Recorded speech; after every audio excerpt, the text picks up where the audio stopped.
Tujuan pendidikan itu untuk mempertajam kecerdasan, memperkukuh kemauan, dan memperhalus perasaan. Assalamualaikum warahmatullahi wabarakatuh. Salam sejahtera bagi kita semua. Shalom, Om Swastiastu, Namo Buddhaya, salam kebajikan. Dewan Perwakilan Rakyat yang terhormat, sebelum menyampaikan orasi, perkenankan saya untuk memperkenalkan diri. Saya, Feby Vivian, mahasiswi Fakultas Hukum Universitas Udayana. Non scholae sed vitae discimus. Kita belajar bukan hanya untuk sekolah, tetapi untuk hidup. Namun pada hari ini, marilah kita tengok draft RUU Sistem Pendidikan Nasional. Apakah ia benar-benar menghidupkan pendidikan kita? Apakah ia benar-benar menjamin kesejahteraan guru dan masa depan siswa? Atau ia hanyalah tumpukan kertas birokrasi yang memaksa kita untuk mengejar angka? Kesejahteraan guru masih berada di ambang kemunduran. IDEAS pada tahun 2024 menyatakan bahwa sebagian besar guru-guru honorer mendapatkan penghasilan di bawah UMK, yaitu mulai dari Rp780.000 per bulannya.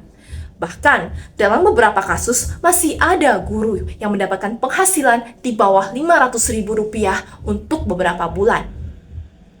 Ironisnya, hal ini terjadi ketika minimal 20% anggaran pendidikan kita dihabiskan untuk kegiatan yang sifatnya seremonial dibandingkan fokus untuk kesejahteraan guru dan riset pengembangan kurikulum. RUU Sisiknas harus dirancang agar setiap guru, terlepas dari jabatan maupun statusnya, mendapatkan upah yang sesuai tanpa harus menunggu antrian sertifikasi. Implementasi mengenai pasal-pasal yang mengatur kesejahteraan guru harus terwujud secara nyata dan bukan aturan tertulis belaka. Karena mustahil bagi kita untuk menuntut kualitas dan profesionalitas seorang guru jika negara saja gagal untuk memenuhi kebutuhan dasarnya. Dewan Perwakilan Rakyat yang terhormat, kesejahteraan guru tidak hanya berbicara soal materi, tetapi juga keamanan dan perlindungan hukum. Guru adalah tonggak peradaban bangsa yang membentuk karakter dari generasi muda. Akan tetapi, peran ini kerap disalahartikan oleh siswa maupun orang tua siswa. Tak sedikit dari mereka yang menerima ancaman, kekerasan, bahkan kriminalisasi karena menjalankan tugasnya.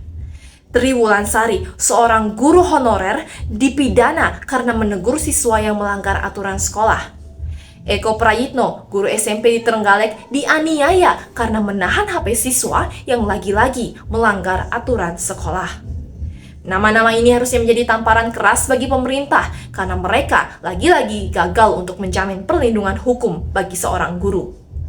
RUU Sisiknas harus memasukkan secara implisit mengenai klausul perlindungan hukum agar guru-guru mendapat perlindungan hukum yang pasti. Selain itu, harus terimplementasi dengan menyediakan pos bantuan hukum atau pos bakum di setiap satuan pendidikan untuk menjamin akses bantuan hukum.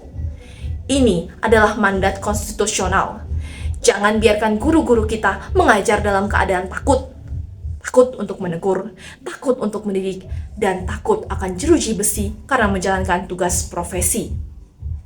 Selain mendapatkan bantuan hukum, tentunya guru kita akan mendapatkan akses edukasi hukum agar mereka mengerti batasan antara menganiaya dan mendidik sehingga mereka menjalankan tugas mulianya tanpa harus melanggar hukum.